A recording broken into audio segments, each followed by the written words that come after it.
서울 종로구 북촌 한옥마을의 고즈넉한 저녁이었습니다. 석양이 기와지붕 사이로 스며들며 골목길에 따스한 주황빛을 드리우고 있었죠. 이곳 작은 카페 달빛 정원에서는 31세 정윤아가 친구들과 함께 오랜만에 휴가를 만끽하고 있었습니다. 윤아야, 정말 오랜만이다. 내가 이렇게 여유롭게 앉아있는 모습 보기가 언제적이야? 대학 동창인 미영이가 따뜻한 미소를 지으며 말했습니다. 윤아는 부드럽게 웃으며 커피잔을 들어 올렸습니다. 그러게 저도 이런 시간이 이렇게 소중한 줄 몰랐어 하지만 그녀의 눈빛만큼은 늘 주변을 경계하는 듯 했죠. 습관처럼 카페 입구와 창문, 그리고 사람들의 움직임을 자연스럽게 살피고 있었습니다. 겉보기에는 그저 활기찬 30살 여성이었습니다. 편안한 청바지에 하얀 블라우스, 어깨까지 내려오는 단정한 머리카락. 그 누구도 그녀의 진짜 정체를 짐작하지 못했죠. 정윤아는 대한민국 청와대 경호실 소속 대통령 전속 경호팀장이었습니다. 요즘 무슨 일하고 지내? 또 다른 친구 수진이가 물었습니다. 그냥 공무원이야, 윤아는. 애매하게 웃으며 대답했습니다. 친구들에게조차 자신의 정확한 직업을 밝힐 수는 없었죠. 국가기밀이라는 무거운 짐을 혼자 지고 살아가는 것이 때로는 외롭기만 했습니다. 미영이 호기심 어린 표정으로 고개를 갸웃했습니다. 공무원 치고는 몸이 너무 좋은데 어디서 운동하니? 헬스장 다녀. 윤아가 짧게 답하며 화제를 돌리려 했습니다. 사실 그녀의 탄탄한 몸매는 매일 새벽 5시부터 시작되는 극한 훈련의 결과였습니다. 사격, 근접 전투, 폭발물 제거, 심리전까지 대통령의 생명을 지키기 위해 필요한 모든 것을 몸에 새겨넣고 있었죠. 카페 안은 따뜻하고 평화로웠습니다. 클래식 음악이 은은하게 흘러나오고 사람들은 각자의 이야기에 몰두해 있었죠. 윤아는 잠시 눈을 감고 이 평온한 순간을 만끽했습니다. 어린 시절 할머니와 함께 다니던 전통 찰빵 냄새가 여전히 골목 어딘가에서 풍겨오는 것 같았습니다. 잠시라도 평범한 사람처럼 살고 싶다. 오늘만큼은 경호팀장이 아닌 그냥 윤아로 있고 싶어. 그녀의 핸드폰이 진동했습니다. 청와대에서 온 메시지였죠. 내일 오전 8시까지 복귀 바람. 대통령 일정 변경으로 인한 경호 계획 수정 필요. 윤아는 한숨을 쉬며 핸드폰을 주머니에 넣었습니다. 늘 그래왔듯이 개인적인 시간은 언제든 포기해야 하는 것이었죠. 무슨 일이야? 표정이 안 좋아 보이는데. 수진이가 걱정스럽게 물었습니다. 아니야, 그냥 내일 일찍 출근해야 해서. 윤아는 억지로 밝게 웃었습니다. 하지만 마음 한편으론 쓸쓸함이 밀려왔죠.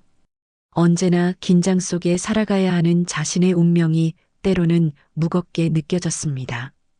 대학 때까지만 해도 평범한 학생이었던 자신이 어떻게 이 길로 들어서게 되었는지 생각해보면 참 아이러니했습니다. 윤아가 경호 업무를 시작한 건 우연이었습니다.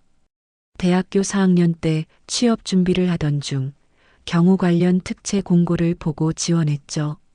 어려서부터 태권도를 배워 검은띠까지 따놨고 체력도 남들보다 좋았거든요. 그런데 막상 들어와 보니 생각했던 것과는 완전히 달랐습니다. 매일이 생과 사를 가르는 훈련의 연속이었고 한순간의 방심도 허용되지 않는 세계였죠. 첫 임무를 기억합니다. 손에 땀이 나고 심장이 미친 듯이 뛰었었죠. 하지만 시간이 지나면서 점점 익숙해졌고 이제는 어떤 위험한 상황이 와도 침착하게 대처할 수 있게 되었습니다. 동료들 사이에서도 얼음 공주라는 별명으로 불릴 정도로 냉정함을 유지하는 편이었죠. 해가 완전히 지고 골목길에 가로등이 하나둘 켜지기 시작했습니다. 친구들과의 즐거운 시간도 슬슬 마무리될 때가 되었죠. 유나는 창밖으로 보이는 한옥 처마를 바라보며 생각했습니다. 저 기와 하나하나에도 수백 년의 역사가 스며 있듯 자신의 삶에도 언젠가는 의미 있는 흔적이 남을까 하고 말입니다. 그런데 유나야, 남자친구는 언제 만들 거야? 나이도 이제 30이 넘었는데. 미영이가 장난스럽게 물었습니다. 유나는 쓴웃음을 지었습니다. 글쎄요. 일이 너무 바빠서 그럴 시간이 없어. 사실 연애는 사치였습니다. 언제 어디서 무슨 일이 일어날지 모르는 상황에서 누군가와 진지한 관계를 맺는다는 것은 그 사람에게도 자신에게도 위험한 일이었죠. 친구들은 유나의 속사정을 모른 채 그저 일에만 매달리는 워커홀릭 정도로 생각했습니다. 그런 친구들이 한편으로는 고마웠죠. 평범한 일상의 소중함을 일깨워주는 소중한 존재들이었으니까요. 그래도 가끔은 자신만의 시간을 가져. 일만 하다가 인생을 놓치면 안 되잖아. 수진이가 진심 어린 조언을 했습니다. 알겠어. 노력해볼게. 유나는 고개를 끄덕이며 답했습니다. 하지만 속으로는 알고 있었죠. 자신의 삶이 그렇게 단순하지 않다는 것을 말입니다. 시간이 흘러 친구들과 작별 인사를 나누고 혼자가 된 유나는 골목길을 천천히 걸었습니다. 한옥마을의 밤은 고요했고 가끔씩 들려오는 발자국 소리와 강아지 짖는 소리만이 정적을 깨뜨렸죠. 내가 지키고 있는 이 나라, 이 평화로운 일상들. 언젠가는 나도 이런 평범한 행복을 누릴 수 있을까? 그때까지만 해도 유나는 몰랐습니다. 곧 자신의 평온한 일상이 송두리째 흔들릴 사건이 기다리고 있다는 것을, 그리고 그 사건으로 인해 자신의 진짜 정체가 세상에 드러나게 될 것이라는 사실을 말입니다. 다음 날 저녁 유나는 청와대에서의 긴 하루 업무를 마치고 집으로 향하고 있었습니다. 대통령의 갑작스러운 일정 변경으로 인해 하루 종일 경호 계획을 수정하느라 정신없이 바빴죠. 어깨와 목이 뻐근했지만 오늘만큼은 조금 더 집 근처를 산책하고 싶었습니다. 북촌 한옥마을 쪽으로 발걸음을 돌렸습니다. 어젯밤 친구들과 함께했던 그 평화로운 시간이 그리웠거든요. 골목길은 한산했고 가로등 불빛이 돌담길을 은은하게 비추고 있었습니다. 유나는 천천히 걸으며 마음을 비우려 했습니다. 그런데 저 앞쪽에서 소란스러운 소리가 들려왔습니다. 큰 목소리로 누군가 고함을 지르는 소리였죠. 유나의 발걸음이 멈췄습니다. 직업병인지 위험한 상황을 감지하는 본능이 발동했거든요. 야, 이 할아버지가 뭘 쳐다보는 거야? 거친 남자 목소리가 들렸습니다. 유나가 조심스럽게 다가가 보니 술에 취한 남자들 5명이 한 노인을 둘러싸고 있었습니다. 노인은 겁에 질린 표정으로 뒤로 물러서고 있었죠. 남자들의 옷차림과 문신, 그리고 험악한 분위기를 보니 평범한 사람들이 아니었습니다. 죄송합니다. 그냥 지나가는 길이었어요. 노인이 떨리는 목소리로 말했습니다. 지나가는 길? 우리가 일하는데 구경하고 있었잖아. 그중 가장 덩치가 큰 남자가 노인의 어깨를 밀쳤습니다. 유나는 숨을 깊게 들이마셨습니다. 지금은 개인 시간이고 굳이 개입할 필요는 없었죠. 하지만 저 노인의 모습이 자꾸 아버지가 떠올랐습니다. 언젠가 아버지도 저런 상황에 놓일 수 있다는 생각이 들자 가만히 있을 수가 없었습니다. 실례합니다. 유나가 조용하지만 또렷한 목소리로 말했습니다. 남자들이 일제히 유나 쪽을 돌아봤습니다. 어둠 속에서 나타난 젊은 여성을 보고 얼굴에 비웃음을 띄었죠. 이거 재미있는데. 예쁜 아가씨가 나타났네. 리더 격으로 보이는 45세 정도의 남자가 말했습니다. 팔과 목에 용 문신이 새겨져 있고 왼쪽 귀에는 금 귀걸이를 차고 있었죠. 바로 강철호였습니다. 할아버지를 그냥 보내주세요. 별일 아니잖아요. 유나가 차분하게 말했습니다. 강철호가 큰 소리로 웃었습니다. 아가씨, 여기가 어디인 줄 알고 나서는 거야? 우리가 누군지 알아? 잘 모르겠네요. 그냥 할아버지 좀 보내주세요. 유나는 여전히 침착했습니다. 하지만 내심으로는 이미 상황을 분석하고 있었죠. 상대방 5명 모두 술에 취해 있어 반응 속도가 떨어질 것, 무기를 소지하고 있을 가능성 등을 빠르게 계산했습니다. 이 계집애가 끝까지 나서겠다는 거네. 강철호가 부하들을 둘러보며 말했습니다. 형님들, 이런 깜찍한 아가씨가 우리한테 예의를 가르쳐 주겠다는데 어떻게 할까? 부하들이 비웃으며 유나 쪽으로 다가왔습니다. 유나는 한 발 뒤로 물러서며 노인에게 말했습니다. 할아버지, 빨리 가세요. 노인은 고맙다는 인사도 제대로 못하고 황급히 그 자리를 떠났습니다. 이제 골목길에는 유나와 조폭들만 남았죠. 참 착한 아가씨네. 그런데 이제 어떻게 할 거야? 남의 일에 참견한 대가를 치러야지. 강철호가 유나 앞으로 바짝 다가왔습니다. 유나는 고개를 숙이고 있었습니다. 마치 무서워서 움츠러든 것처럼 보였죠. 하지만 사실은 주변 상황을 정확히 파악하고 있었습니다. 가장 가까운 출구까지의 거리, 주변에 사용할 수 있는 물건들, 그리고 상대방들의 위치와 움직임까지 모든 것을 계산하고 있었거든요. 야, 대답을 안 해? 무서워? 강철호가 유나의 턱을 들어 올리려 손을 뻗었습니다. 바로 그 순간이었습니다. 유나의 눈빛이 변했죠. 마치 사냥감을 노리는 표범처럼 차갑고 날카로워졌습니다. 지금까지 숨겨왔던 진짜 모습이 드러나는 순간이었거든요. 만지지 마세요. 유나가 낮은 목소리로 경고했습니다. 뭐라고? 이 계집애가 지금 우리한테 함부로 해? 강철호가 화를 내며 유나의 어깨를 잡으려 했습니다. 그 순간 유나는 더 이상 참을 수 없었습니다. 평소에도 폭력을 싫어했지만 특히 약자를 괴롭히는 것은 절대 용납할 수 없었거든요. 어려서부터 정의감이 강했던 유나는 이런 상황을 보면 참지 못하는 성격이었습니다. 강철호의 손이 유나의 어깨에 닿는 순간 무언가가 잘못되었다는 것을 그는 직감했습니다. 유나의 몸에서 느껴지는 에너지가 평범한 여성의 것이 아니었거든요. 마치 강철로 단련된 것 같은 단단함이 있었죠. 마지막 경고입니다. 물러서세요.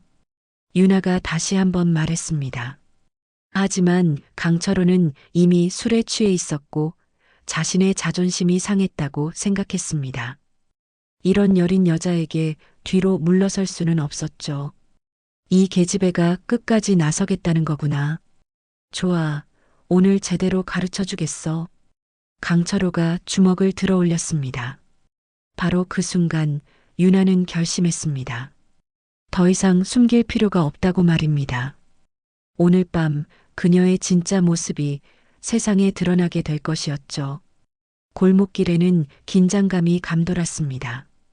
한쪽에는 술에 취해 설치는 조폭들이, 다른 한쪽에는 겉보기에는 평범해 보이지만 실제로는 대한민국 최고 수준의 경호 요원인 유나가 마주보고 있었죠. 곧 이 고요한 한옥마을의 밤이 완전히 뒤바뀔 사건이 벌어질 것이었습니다. 강철호의 주먹이 유나를 향해 날아왔습니다. 하지만 그 주먹은 허공을 가를 뿐이었죠. 유나는 마치 바람처럼 몸을 틀어 공격을 피했습니다. 그리고 동시에 강철호의 손목을 정확히 잡아 비틀었죠. 으악! 강철호가 비명을 질렀습니다. 갑작스러운 고통에 무릎이 꺾였죠. 뭐야, 이 여자가? 다른 조폭들이 당황하며 소리쳤습니다. 유나는 강철호의 멱살을 움켜쥐고 벽에 밀어붙였습니다. 그 힘이 얼마나 강했던지 강철호의 발이 땅에서 살짝 떨어질 정도였죠. 덩치 큰 남자를 이렇게 쉽게 제압하는 모습에 주변 사람들이 놀라 입을 벌렸습니다. 말했잖아요. 물러서라고. 유나의 목소리는 차갑기 그지없었습니다. 강철호는 유나의 눈을 보고 소름이 돋았습니다. 그 눈빛에는 수많은 위험한 상황을 헤쳐온 사람만이 가질 수 있는 날카로움이 있었거든요. 절대 평범한 여자가 아니었죠. 형님, 부하들이 일제히 달려들었습니다. 하지만 유나에게는 5명 정도는 식은 죽 먹기였습니다. 첫 번째 남자가 달려오자 유나는 강철호를 놓고 몸을 낮췄습니다. 그리고 다리 걸기로 그를 넘어뜨렸죠. 두 번째 남자가 뒤에서 접근하자 뒤돌아 팔꿈치로 명치를 정확히 가격했습니다. 남자가 고통스럽게 몸을 웅크렸습니다. 세 번째와 네 번째가 동시에 덤벼들었지만 유나는 침착하게 한 명의 팔을 잡고 돌려서 다른 한 명에게 부딪히게 만들었습니다. 마지막 남자는 겁이 나서 뒤로 물러섰죠. 모든 것이 채 1분도 걸리지 않았습니다. 강철호와 그의 부하들은 모두 바닥에 나뒹굴고 있었고 유나만 홀로 서 있었죠. 그녀의 옷차림은 여전히 단정했고 숨도 거칠지 않았습니다. 이게 뭐야? 강철호가 믿을 수 없다는 표정으로 중얼거렸습니다. 바로 그때였습니다. 멀리서 사이렌 소리가 들려왔죠. 누군가 신고를 한 모양이었습니다. 곧 경찰차 2대가 골목길로 들어왔고 경찰관들이 뛰어나왔습니다. 여기서 무슨 일이 있었습니까? 경찰관이 물었습니다. 유나는 잠시 망설였습니다. 지금까지 자신의 정체를 숨기고 살아왔는데 이제 어떻게 설명해야 할지 고민이 되었거든요. 저 여자가 우리를 폭행했어요. 강철호가 일어나면서 소리쳤습니다. 경찰관들은 의아한 표정을 지었습니다. 여린 여성 한 명이 저렇게 덩치 큰 남자들을 혼자서 제압했다는 게 믿어지지 않았거든요. 정말입니까? 이 여성분이 당신들을 폭행했다고요? 경찰관이 다시 물었습니다. 네, 맞아요. 저는 정당방위였습니다. 유나가 차분하게 답했습니다. 신분증 좀 확인하겠습니다. 경찰관이 말했습니다. 유나는 잠시 주저했습니다. 자신의 신분증을 보여주면 모든 것이 드러날 것이었죠. 하지만 이미 선택의 여지가 없었습니다. 유나는 지갑에서 신분증을 꺼내 경찰관에게 건네주었습니다. 경찰관이 신분증을 보는 순간 눈이 커졌습니다. 이게 정말입니까? 네, 정말입니다. 유나가 고개를 끄덕였습니다. 청와대 경호실, 대통령 직속 경호팀장, 경찰관이 믿을 수 없다는 표정으로 다시 확인했습니다. 주변에 있던 사람들이 술렁이기 시작했습니다. 청와대 경호팀장이라고? 저 여자가? 그러니까 저런 실력이었구나. 강철호의 얼굴이 파랗게 질렸습니다. 자신이 건드린 상대가 보통 사람이 아니었던 것이죠. 청와대 경호팀장이라니 이건 완전히 다른 차원의 문제였습니다. 팀장님, 정말 죄송합니다. 몰라 뵙고. 경찰관이 허둥지둥 예의를 갖추며 말했습니다. 괜찮습니다.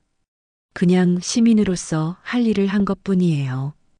유나가 담담하게 답했습니다. 하지만 사실 속으로는 걱정이 많았습니다. 이 일이 언론에 알려지면 큰 문제가 될 것이었거든요. 청와대 경호팀장이 개인적인 시간에 조폭과 몸싸움을 벌였다는 소식이 퍼지면 여러 가지 복잡한 상황이 벌어질 수 있었죠. 이 사람들은 어떻게 처리하면 될까요? 경찰관이 강철호 일당을 가리키며 물었습니다. 법대로 처리해 주세요. 저는 피해자이자 목격자로서 필요하면 조서 작성에 협조하겠습니다. 유나가 답했습니다. 강철호가 유나를 쳐다보며 말했습니다. 이런, 우리가 잘못 건드렸네. 하지만 이 일이 여기서 끝날 거라고 생각하지는 마시오. 윤아는 강철호의 위협 섞인 말에도 전혀 동요하지 않았습니다. 뭔 소리인지 모르겠네요. 법의 심판을 받으시길 바랍니다. 경찰관들이 강철호 일당을 연행해 가면서 사건은 일단락되는 것 같았습니다. 하지만 윤아는 이것이 끝이 아니라는 것을 알고 있었죠. 조폭 조직이 이렇게 쉽게 물러설 리 없었고 특히 자신들의 자존심에 큰 상처를 입었으니 보복을 시도할 가능성이 높았습니다. 주변 구경꾼들은 여전히 윤아를 신기한 듯 바라보고 있었습니다. 정말 청와대 경호팀장이래. 그러니까 저런 무술 실력이 있는 거구나. 대단하다 진짜. 윤아는 사람들의 시선이 부담스러웠습니다. 지금까지 조용히 살아왔는데 이제 모든 것이 공개된 것 같았거든요. 핸드폰을 확인해 보니 벌써 몇 개의 부재중 전화가 와 있었습니다. 청와대에서 온 것들이었죠. 이제 정말 큰일 났구나. 윤아는 속으로 한숨을 쉬었습니다. 하지만 후회하지는 않았습니다. 약한 사람을 보호하는 것이 자신의 신념이었고 그 신념에 따라 행동한 것이니까요. 다만 앞으로 어떤 일들이 벌어질지 걱정이 되었을 뿐이었습니다. 경찰서에서 간단한 조서를 작성한 후 윤아는 집으로 향했습니다. 오늘 밤의 일이 내일 아침 뉴스에 나올 것이 뻔했죠. 청와대 경호팀장, 조폭 제압 같은 제목으로 말입니다. 집에 도착한 윤아는 창문 밖을 바라보며 생각했습니다. 평범한 일상을 꿈꿨던 자신의 소망이 이제 완전히 물거품이 된 것 같았거든요. 하지만 동시에 마음 한편으로는 후련함도 있었습니다. 더 이상 자신을 숨길 필요가 없어졌으니까요. 다음 날 아침 윤아의 예상은 적중했습니다. 각종 포털 사이트 메인 화면에는 청와대 경호팀장, 조폭 일당 단숨에 제압이라는 제목의 기사가 올라와 있었죠. 심지어 누군가 촬영한 동영상까지 인터넷에 퍼지고 있었습니다. 윤아는 아침 7시부터 계속 울리는 전화 때문에 잠을 제대로 잘 수 없었습니다. 청와대 경호실장부터 시작해서 동료들, 심지어 어제 만났던 친구들까지 연락이 쏟아졌죠. 윤아야, 뉴스 봤어. 진짜 청와대 경호팀장이었다니. 미영이의 목소리가 핸드폰 너머로 들려왔습니다. 왜 그동안 말 안 했어? 말할 수 없었어요. 업무상 기밀이라서요. 윤아가 피곤한 목소리로 답했습니다. 청와대로 출근하는 길에도 기자들이 몰려들었습니다. 팀장님, 어제 사건에 대해 한 말씀 해주세요. 개인적인 시간에 시민을 구한 소감은? 윤아는 노 코멘트만 반복하며 청와대 안으로 들어갔습니다. 하지만 이미 사건은 걷잡을 수 없이 커져가고 있었죠. 경호실장실에 들어서자마자 엄중한 분위기를 느낄 수 있었습니다. 김재호 경호실장이 심각한 표정으로 앉아 있었거든요. 정 팀장 앉아. 김 실장이 차가운 목소리로 말했습니다. 네, 실장님. 무슨 일인지 설명해 보지. 윤아는 어젯밤 일어난 일을 자세히 설명했습니다. 노인을 괴롭히는 조폭들을 보고 그냥 지나칠 수 없었다고 정당방위였다고 말했죠. 김 실장은 한참 동안 말이 없었습니다. 그리고 마침내 입을 열었습니다. 정 팀장, 당신이 건드린 게 누구인지 아나? 조폭들이었습니다. 그냥 조폭이 아니야. 강철호. 이 사람은 서울 동부 지역을 장악하고 있는 큰 조직의 간부급이라고 김 실장이 파일을 넘기며 말했습니다. 그리고 이 조직 뒤에는 정재계 인사들과의 커넥션이 있어. 윤아의 얼굴이 굳어졌습니다. 그게 무슨 뜻입니까? 이미 위에서 압력이 들어오고 있어. 이 사건을 조용히 덮으라고 말이야. 김 실장이 한숨을 쉬었습니다. 하지만 이미 언론에 다 나가버린 상황에서 어떻게 덮겠나? 실장님, 제가 잘못한 게 없습니다. 시민을 보호한 것뿐인데요. 나도 안다. 하지만 문제는 그게 아니야. 김 실장이 윤아를 바라보며 말했습니다.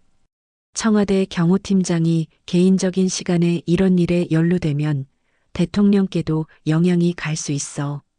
정치적으로 이용당할 수 있다고. 윤아는 답답했습니다. 정의로운 일을 했는데 오히려 문제가 되다니요. 그래서 어떻게 하라는 겁니까?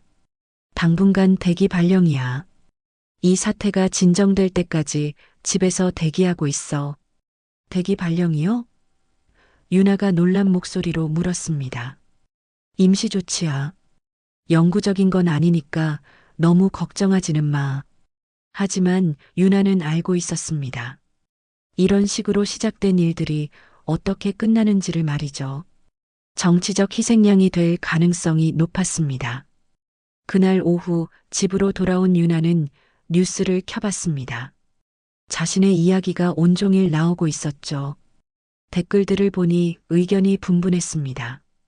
경호팀장이 시민을 구한 거잖아. 왜 문제가 되는 거야? 공무원이 개인적으로 이런 일에 개입하면 안 되지. 저런 실력이니까 대통령을 지킬 수 있는 거 아닌가? 뭔가 뒤가 복잡해 보이는데 저녁 무렵 예상치 못한 전화가 걸려왔습니다. 아버지였죠. 윤아야, 뉴스 봤다. 괜찮니? 네, 아버지. 괜찮아요. 그런데 조금 전에 집 앞에 이상한 사람들이 왔었다. 윤아의 심장이 뛰기 시작했습니다. 어떤 사람들이요? 정장 입은 사람들인데 딸한테 전화라면서 조심하라고 하더구나. 괜히 건드려서 다칠 수 있다고. 윤아는 주먹을 꽉 쥐었습니다. 드디어 시작된 것이었죠. 강철호 조직의 보복이 말입니다. 아버지, 당분간 집에 계시지 마세요. 외삼촌 댁으로 가 계세요. 왜? 무슨 일이니? 설명할 시간이 없어요. 일단 안전한 곳으로 피해 계세요. 제가 해결할게요. 전화를 끊은 후 윤아는 분노가 치밀어 올랐습니다. 자신을 향한 보복이라면 모르겠지만 무관한 가족을 위협하는 것은 절대 용납할 수 없었죠. 핸드폰이 또 울렸습니다. 모르는 번호였습니다. 여보세요. 정윤아 맞지? 거친 남자 목소리가 들려왔습니다. 누구세요? 어제 우리 형님한테 한 거 잘 봤어. 그런데 이제 대가를 치를 때가 됐지 않나? 윤아는 침착하게 답했습니다. 법적으로 처리된 사안입니다. 더 이상 할 말 없어요. 법? 하하. 세상이 법대로만 돌아가는 줄 아나? 우리도 나름 체면이 있는 사람들이거든. 그래서 뭘 원하는 거죠? 간단해. 공개적으로 사과해. 그리고 우리 형님한테 무릎 꿇고 빌어. 그러면 이 일 깨끗하게 정리해 주지. 거절합니다. 거절? 하하. 그럼 어쩔 수 없지. 앞으로 뭐가 일어날지 모르겠는데. 전화가 끊어진 후 윤아는 깊게 생각했습니다. 이제 선택의 기로에 선 것이었죠. 굴복하고 사과할 것인가 아니면 끝까지 맞서 싸울 것인가. 창밖을 바라보니 어둠이 내리고 있었습니다. 평범한 일상을 꿈꿨던 자신의 소망은 이제 완전히 물거품이 되었죠. 하지만 동시에 마음 깊숙한 곳에서 무언가가 타오르기 시작했습니다. 정의에 대한 신념 그리고 자신이 지켜야 할 것들에 대한 확고한 의지였습니다. 내가 선택한 길 때문에 가족까지 위험해지다니. 윤아는 죄책감에 휩싸였습니다. 하지만 동시에 다짐했죠. 이제 더 이상 물러설 수 없어. 끝까지 가보자. 며칠이 지나면서 상황은 더욱 악화되었습니다. 윤아는 대기 발령 상태로 집에 머물러 있었지만 조폭 조직의 압박은 계속되고 있었죠. 매일 밤 집 앞에 수상한 차들이 나타났고 이상한 전화들이 걸려왔습니다. 그러던 어느 날 저녁 윤아에게 치명적인 소식이 전해졌습니다. 아버지가 다니시는 동네 경로당에서 문제가 생긴 것이었죠. 유나야, 큰일 났다. 아버지의 떨리는 목소리가 전화기 너머로 들려왔습니다. 아버지, 무슨 일이세요? 경로당에서 바둑을 두고 있는데 갑자기 정장 입은 사람들이 들어와서 난리를 쳤어. 다른 어르신들까지 무서워하시고 유나의 혈압이 올라갔습니다. 그 사람들이 뭐라고 했어요? 딸년한테 전해라. 괜히 건드려서 다친다고. 그리고 어르신들한테도 미안하다고 하더구나.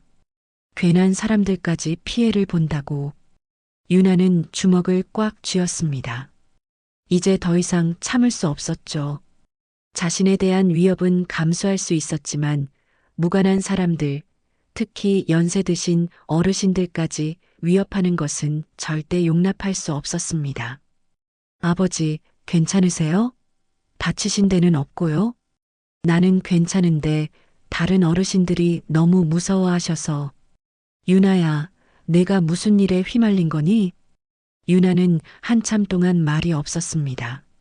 아버지께 진실을 다 말씀드릴 수는 없었지만 이 상황이 얼마나 심각한지는 설명해야 했죠. 아버지, 제가 옳은 일을 하다 보니 나쁜 사람들과 마찰이 생겼어요. 하지만 절대 굴복할 수는 없어요. 옳은 일이라니? 약한 사람을 괴롭히는 것을 보고 그냥 지나칠 수 없었어요. 아버지께서 항상 말씀하셨잖아요. 힘 있는 사람은 힘없는 사람을 도와야 한다고. 아버지는 한참 동안 조용했습니다. 그리고 마침내 입을 열었습니다. 유나야, 아버지는 내가 자랑스럽다. 하지만 너무 무리하지는 마라. 세상에는 우리가 어찌할 수 없는 일들도 있거든. 아버지. 하지만 한 가지는 확실하다. 내가 선택한 길이 옳다면 아버지가 뒤에서 응원하겠다. 전화를 끊은 후 유나는 마음이 복잡했습니다. 한편으로는 아버지의 지지가 고마웠지만 다른 한편으로는 가족을 위험에 빠뜨린 자신이 원망스러웠죠. 그날 밤 유나는 잠들지 못하고 어머니의 유품들을 꺼내 보았습니다. 어머니는 유나가 20살 때 돌아가셨는데 평생 남을 도우며 살아오신 분이었죠. 간호사였던 어머니는 항상 유나에게 이렇게 말씀하셨습니다. 유나야, 사람은 힘으로 사는 게 아니다. 누군가를 지킬 수 있을 때 진짜 강해지는 거란다. 유나는 어머니의 오래된 일기장을 펼쳐보았습니다. 노란 종이에 적힌 어머니의 글씨가 눈에 들어왔죠. 오늘 응급실에서 교통사고 환자를 돌봤다. 가해자는 돈 많은 사람이었고 피해자는 가난한 노동자였다. 하지만 생명 앞에서는 모두가 평등하다. 내가 할 수 있는 최선을 다해 그분을 돌봤다. 힘없는 사람일수록 더 세심하게 돌봐드려야 한다. 유나의 눈에 눈물이 맺혔습니다. 어머니라면 지금 이 상황에서 어떻게 하셨을까 생각해 봤죠. 아마도 끝까지 자신의 신념을 지키셨을 것입니다. 다음 날 아침 유나는 결심을 굳혔습니다. 더 이상 소극적으로 대응할 수는 없었죠. 이 문제를 근본적으로 해결해야 했습니다. 청와대 동료 중 한 명인 박현우 경위에게 전화를 걸었습니다. 현우야, 나야. 팀장님, 어떻게 지내세요? 걱정 많이 했어요. 현우야, 부탁이 하나 있어. 강철호라는 조폭에 대해 자세히 알아볼 수 있을까? 강철호요? 아, 그 사건 때문에요? 응. 이 사람들 뒤에 누가 있는지, 어떤 조직인지 정확히 알아야겠어. 박경희는 잠시 망설였습니다. 팀장님, 지금 대기 발령 중이시잖아요. 괜찮으실까요? 개인적인 일이야. 가족 안전과 관련된 문제거든. 알겠습니다. 최대한 조심스럽게 알아보겠어요. 며칠 후 박경희로부터 충격적인 정보가 들어왔습니다. 강철호 조직 뒤에는 정말로 고위 정치인과 재벌가 인사들이 연결되어 있었던 것이죠. 팀장님, 이거 정말 복잡한 문제예요. 박경희가 조심스럽게 말했습니다. 강철호는 그냥 말단이고 진짜 큰손들이 따로 있어요. 누구들인데? 국회의원 한 명이랑 대형 건설회사 회장, 그리고 몇몇 고위 공무원들까지요. 이들이 불법 자금 세탁이나 각종 비리에 연루되어 있는 것 같아요. 유나는 상황의 심각성을 깨달았습니다.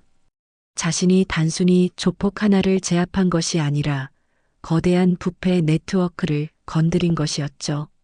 그래서 이렇게 강하게 압박하는 거구나. 네, 아마 팀장님이 더 파고들까봐 두려워하는 것 같아요. 유나는 잠시 생각했습니다. 이제 두 가지 선택이 있었죠.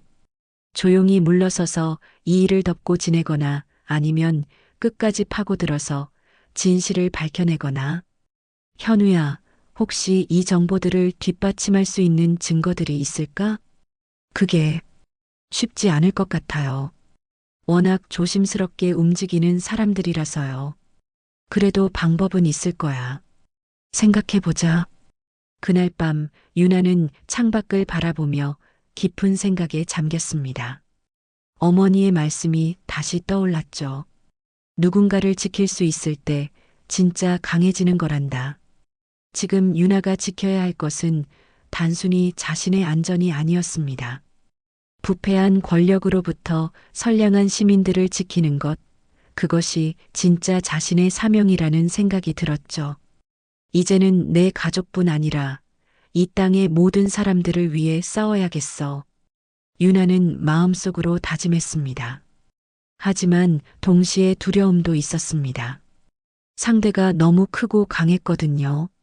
과연 자신 혼자서 이 거대한 적들과 맞설 수 있을까 하는 의문이 들었죠. 일주일이 더 지나면서 유나를 둘러싼 상황은 더욱 복잡해졌습니다. 언론에서는 연일 이 사건을 다루고 있었고 여론도 둘로 나뉘어 있었죠. 한쪽에서는 유나를 영웅으로 치켜 세웠지만 다른 한쪽에서는 공무원의 월권 행위라며 비판했습니다. 더 큰 문제는 청와대 내부의 압력이었습니다. 고위층에서는 이 사건을 조용히 마무리하라는 지시가 계속 내려왔죠. 심지어 유나의 파면까지 거론되고 있었습니다. 그러던 어느 날 예상치 못한 전화가 걸려왔습니다. 강철호 본인이었죠. 정유나 만나자. 만날 이유가 없는데요. 있어. 내가 원하는 정보를 줄 수 있거든. 유나는 잠시 망설였습니다. 무슨 정보요? 우리 뒤에 있는 큰손들 말이야. 넌 그들이 누군지 알고 싶지 않나? 왜 갑자기 그런 정보를 주겠다는 거죠? 강철호가 쓴웃음을 지었습니다. 나도 이용당하고 있다는 걸 알았거든. 내가 감옥에 가는 동안 윗선에서는 나를 버릴 준비를 하고 있어. 유나는 이것이 함정일 가능성을 생각했지만 동시에 진실을 알 수 있는 기회이기도 했습니다. 어디서 만날 건가요? 한강공원 반포대교 아래. 오늘 밤 10시. 혼자 오세요. 다른 사람이 있으면 바로 돌아갑니다. 알겠어. 그날 밤 유나는 약속 장소로 향했습니다. 한강공원은 한적했고 멀리서 반포대교의 불빛이 강물에 반사되고 있었죠. 강철호는 이미 벤치에 앉아 담배를 피우고 있었습니다. 왔구나. 강철호가 유나를 보며 말했습니다.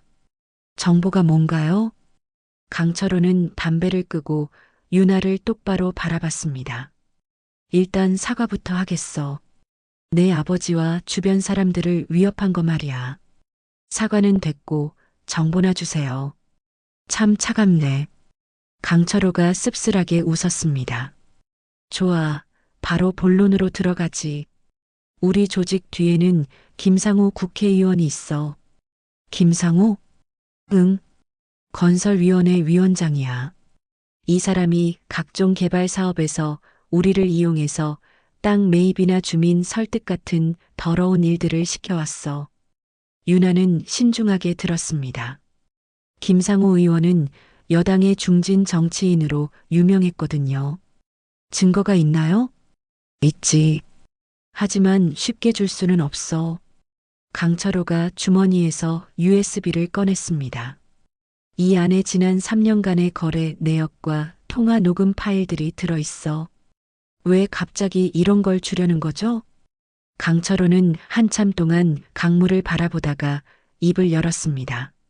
내 딸이 있어. 올해 고등학생인데 이번 일로 학교에서 아이들이 놀린다더군. 아빠가 조폭이라고. 유나는 강철호의 표정에서 진심을 읽을 수 있었습니다. 그동안 이런 일 하면서도 딸만큼은 깨끗하게 키우고 싶었는데 이제 한계인 것 같아.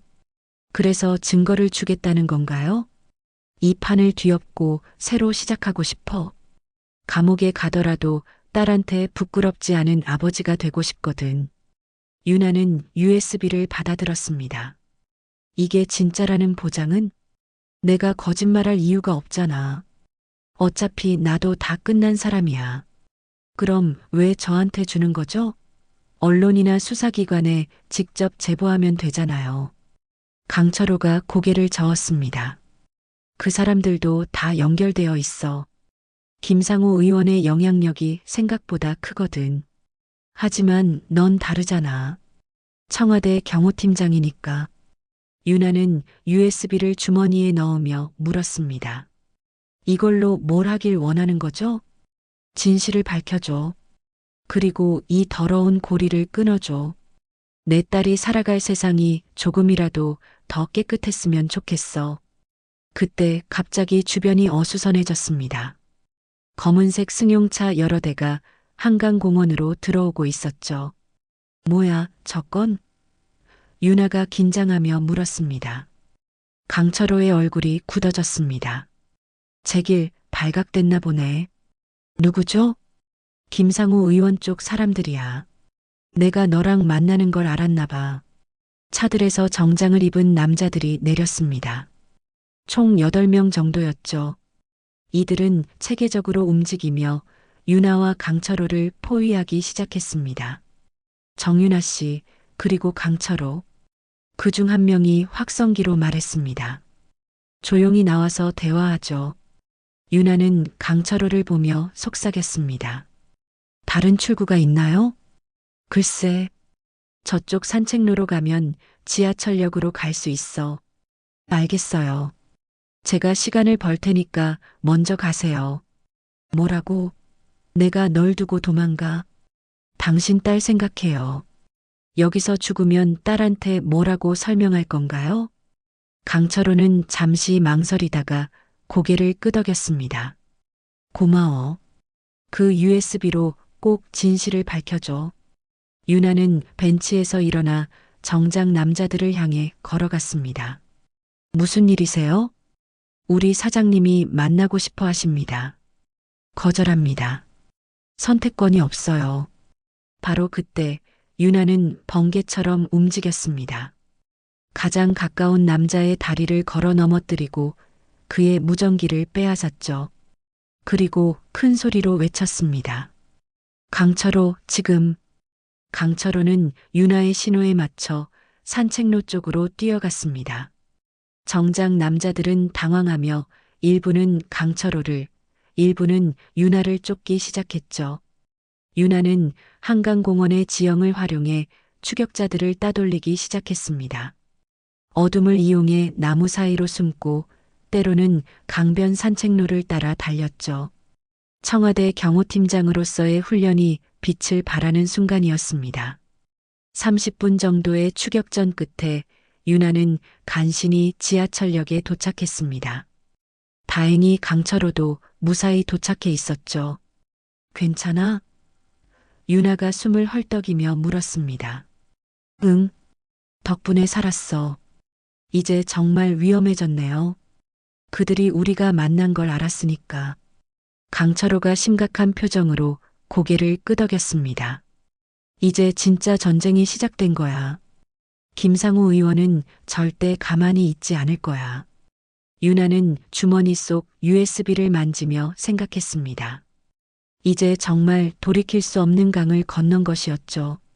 하지만 동시에 진실에 한 걸음 더 가까워진 것도 사실이었습니다. 괜찮아요. 이미 각오한 일이에요. 지하철을 타고 집으로 돌아가는 유나의 마음은 복잡했습니다. 이제 정말 큰 적들과 맞서 싸워야 할 때가 온 것이었죠.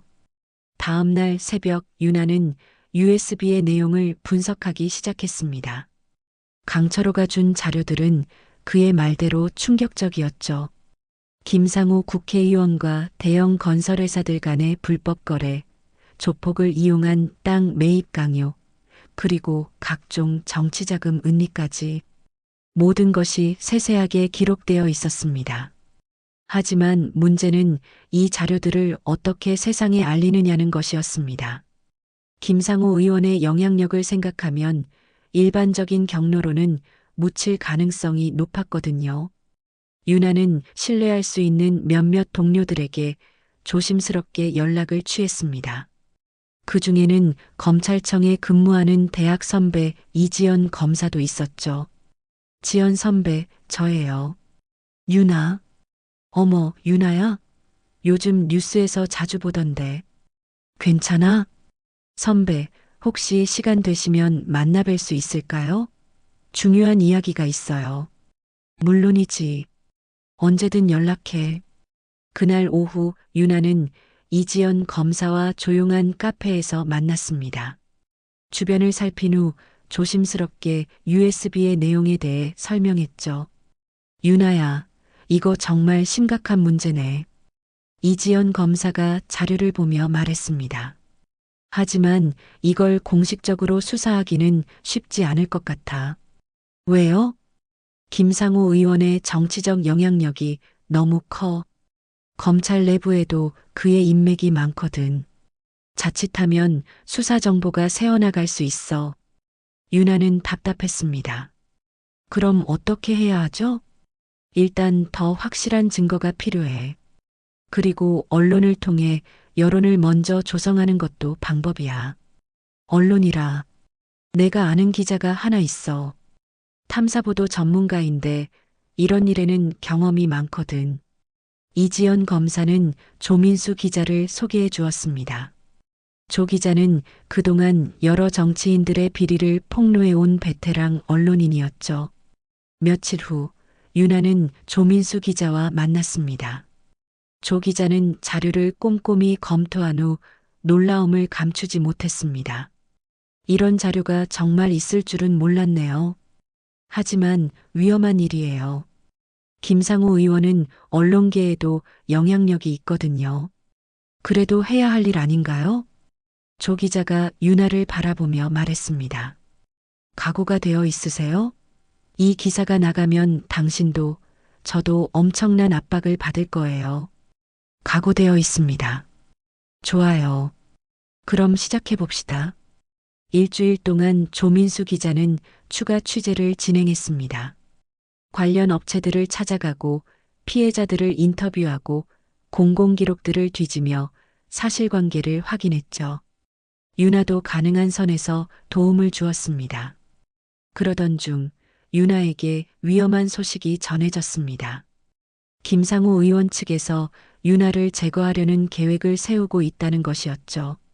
팀장님, 위험해요. 박현우 경위가 급하게 전화를 걸어왔습니다.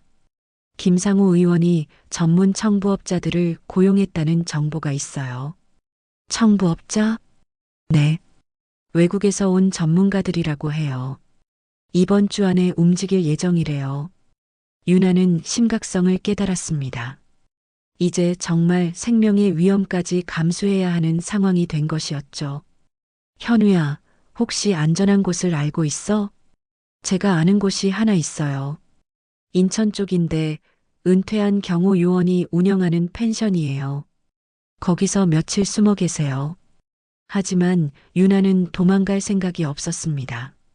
오히려 이 기회에 모든 것을 끝내고 싶었죠.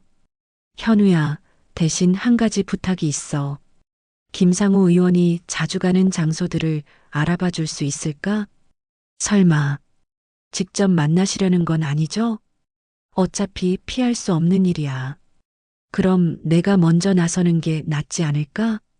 박현우 경위는 걱정스러웠지만 유나의 결심이 확고하다는 것을 알 수 있었습니다. 이틀 후 윤아는 김상우 의원이 자주 가는 고급 클럽의 위치를 파악했습니다. 매주 금요일 밤 그는 정치인들과 재벌들을 만나는 자리를 그곳에서 가졌죠. 바로 그날 밤이었습니다. 윤아는 혼자서 그 클럽으로 향했습니다. 동료들은 만류했지만 윤아의 마음은 이미 결정되어 있었거든요. 클럽은 강남의 고급 빌딩 최상층에 있었습니다. 일반인들은 출입할 수 없는 완전 회원제였죠. 하지만 윤아에게는 방법이 있었습니다. 청와대 경호팀장이라는 신분을 이용하는 것이었죠.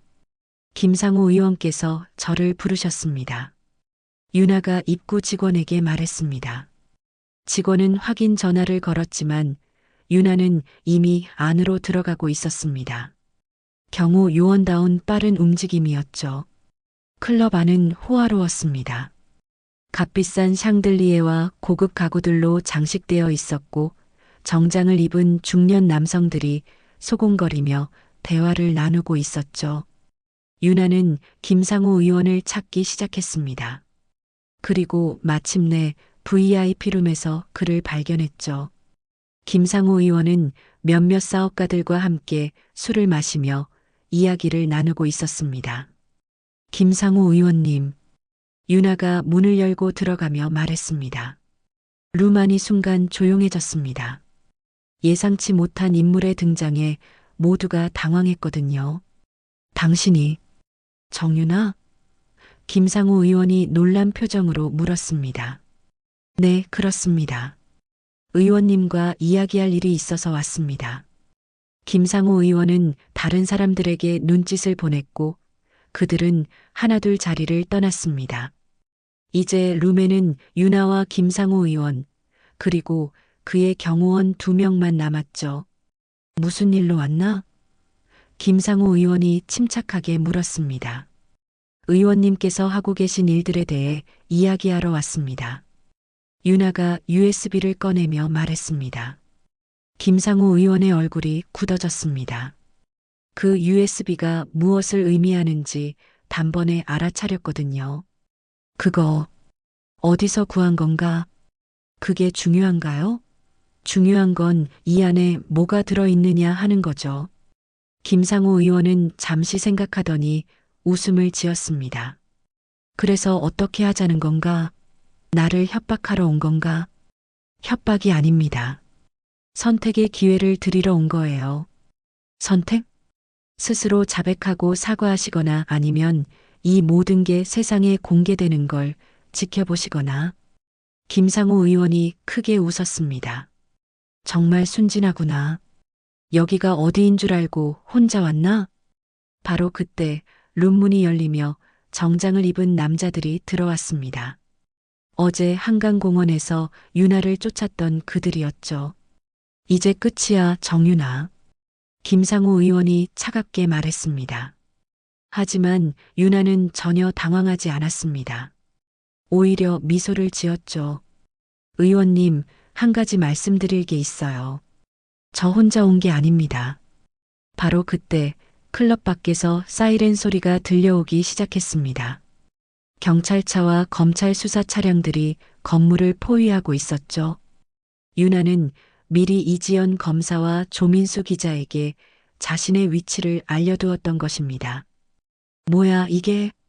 김상우 의원이 당황하며 창밖을 내다봤습니다. 의원님, 조민수 기자가 이미 기사를 송고했어요. 그리고 검찰에서도 수사에 착수했고요. 윤아가 침착하게 말했습니다.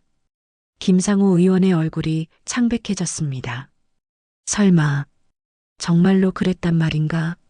네. 의원님께서 저를 제거하려 했던 것처럼 저도 나름의 준비를 했습니다. 정장을 입은 남자들이 윤아를 향해 다가왔지만 그때 클럽 문이 열리며 이지연 검사가 수사관들과 함께 들어왔습니다. 김상우 의원님, 수사상 필요에 의해 동행해 주시기 바랍니다. 이지연 검사. 김상우 의원이 믿을 수 없다는 표정으로 중얼거렸습니다. 의원님께서 관련된 각종 의혹들에 대해 조사가 필요합니다. 조용히 협조해 주시기 바랍니다. 김상호 의원은 잠시 저항하려 했지만 이미 모든 것이 끝났다는 것을 깨달았습니다. 주변의 경호원들도 수사관들에게 제압당한 상태였죠. 이런, 완전히 당했구나. 김상호 의원이 허탈하게 웃었습니다. 의원님, 아직 늦지 않았어요. 진실을 말씀하시면 됩니다. 윤아가 마지막으로 권했습니다. 김상호 의원은 한참 동안 고민하더니 고개를 떨어뜨렸습니다. 알겠다. 이제 와서 발버둥 쳐봤자 소용없겠군. 모든 걸 털어놓겠다. 그날 밤 대한민국 정치계를 뒤흔드는 대형 스캔들이 터졌습니다. 주요 포털 사이트 메인 화면에는 김상호 의원 구속, 조폭 연루 정경 유착 사건 전말 드러나라는 제목의 기사가 올라왔죠. 김상호 의원의 자백으로 시작된 수사는 여러 정치인과 재벌들까지 연루된 거대한 부패 사건으로 확대되었습니다. 조민수 기자의 탐사 보도는 연일 화제가 되었고 국민들은 부패 척결을 요구하는 목소리를 높였습니다. 윤아의 용기 있는 행동이 사회 전체를 변화시키는 계기가 된 것이었죠. 며칠 후 모든 사건이 정리되고 윤아는 청와대로 복귀했습니다. 경호실장실에서 김재호 실장이 그녀를 맞이했죠. 정 팀장, 정말 고생 많았다. 감사합니다, 실장님. 대통령께서도 매우 만족해하고 계셔. 부패 세력을 척결하는데 큰 공을 세웠다고 하시더군. 국민들의 신뢰도 높아졌고 말이야. 윤아는 겸손하게 고개를 숙였습니다. 당연한 일을 했을 뿐입니다. 그런데 정 팀장, 앞으로 어떻게 할 생각인가?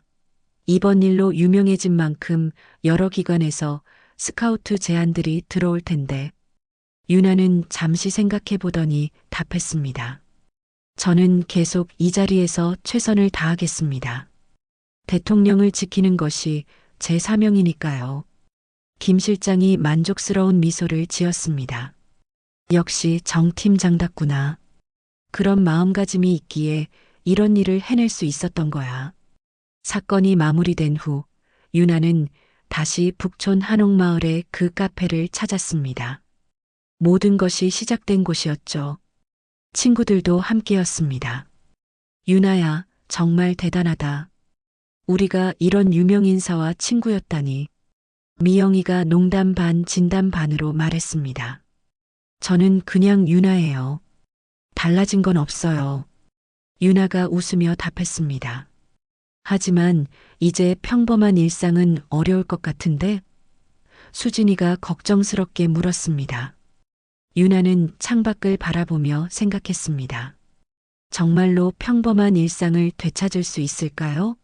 아마 예전과는 다를 것입니다. 하지만 그것도 나쁘지 않았죠. 괜찮아요.